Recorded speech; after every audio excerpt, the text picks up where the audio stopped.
嗨，大家好，我是D2的音效师 Emma。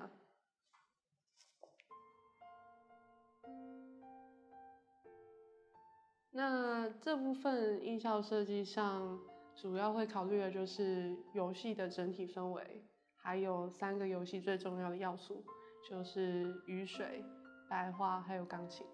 水滴的形象，其实在游戏的音效设计上占了非常大的一个比重，就是我们所有包括 UI 的音效啊、过场的音效，其实都是以水的这个形象去衍生出来的。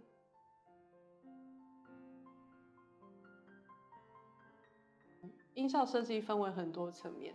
那刚才提到的直接收音是一块，我们称为 Foley。除了 Foley 之外，D2其实用了很多效果器去调变出来我们最后的音效。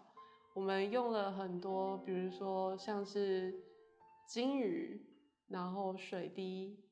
然后一些轰鸣声和一些泡泡的声音，去调变出我们最主要的，比如说 UI 啊，还有巨兽的音效等等。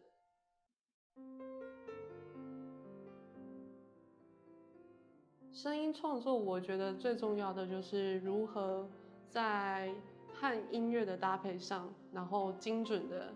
传达我们想要的材质还有体验给听众，这才是我们最想要达成的效果。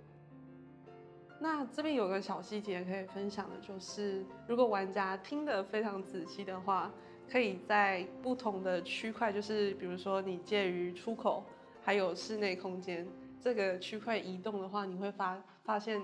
听到的雨声其实是有2段不一样的空间感去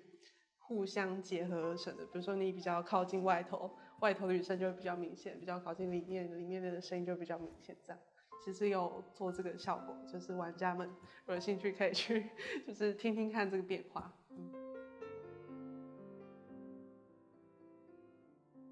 我觉得有一个角色比较特殊，可以跟大家分享，就是巨兽。那刚才有提到说，我们的音效素材很大一部分都是从水和水相关的元素去发想的。那巨兽呢，其实它的基础啊，它的音效基础是用鲸鱼的声音去做的。所以如果玩家听得比较仔细的话，你就可以听到比较低沉的那种鲸鱼的轰鸣声。它其实是做成这个巨兽音效最主要的一个元素。那其中有一部分也是因为我们的制作人他提到说，因为巨兽是没有嘴巴的，所以我们当初就想了非常久，到底要怎么去呈现这个声音呢？所以就最后就是以鲸鱼这个比较从腹腔去传出它声波这个概念，去衍生出巨兽的音效，这样。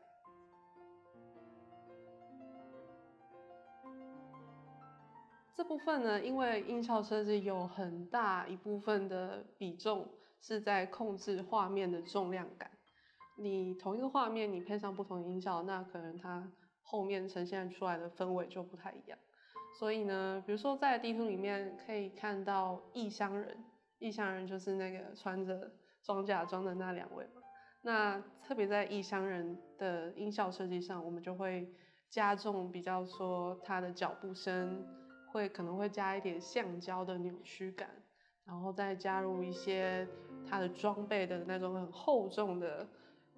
轻枪声，这样子会带给玩家更多压迫感的感觉。